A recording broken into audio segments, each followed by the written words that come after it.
September 10th is World Suicide Prevention Day, and today the Oakville Public Library hosted Halton's Suicide Prevention Coalition to celebrate the launch of a new app and website aimed at saving lives.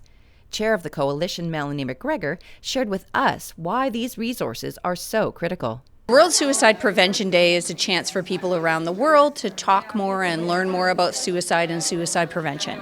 So in Halton, we're first of all launching a really exciting app called Be Safe, which gives people a tool and an opportunity to do some crisis planning and identify some resources that they could use in a crisis or possibly use to support someone else in their lives if they're in a crisis or having thoughts of suicide.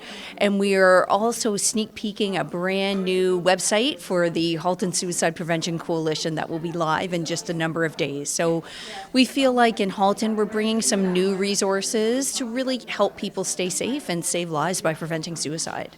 The Be Safe app was designed for youth by youth and makes support easily accessible to help young lives in the community. We know that the world is changing in terms of how people get their information, particularly with youth. They're much more likely to turn to their phone than they are to possibly reach out to a community resource. So an app is a really great way to be where people are and give them that tool that's going to make it easier and smoother for them to find the support that they need. If that's where people are going to turn for help, then we want to be there. And although the app was created to comfort young adults in need, McGregor says it's a resource that could help save lives at all ages.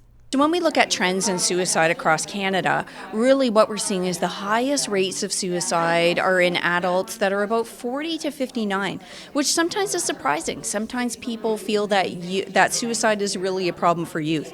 Really, it's a concern for anybody at any age. So what we at the Suicide Prevention Coalition want to do is really bring some tools and some initiatives to our community that will support people of all ages and help prevent suicide, because it really does happen at all ages. And she encourages everyone in the community to have open and honest conversations about suicide and suggests how we all might recognize possible warning signs.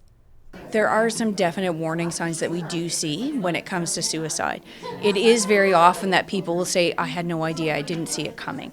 So what we can really say is have big eyes, have big ears, really pay attention to changes that you're seeing in people around you, and don't be afraid to have conversations about those. Don't be afraid to tell them the changes that you're noticing. Don't be afraid to ask directly if they're having thoughts of suicide, and then talk about what are some resources that can be available for help. For Halton News, I'm Tricia Jarrett.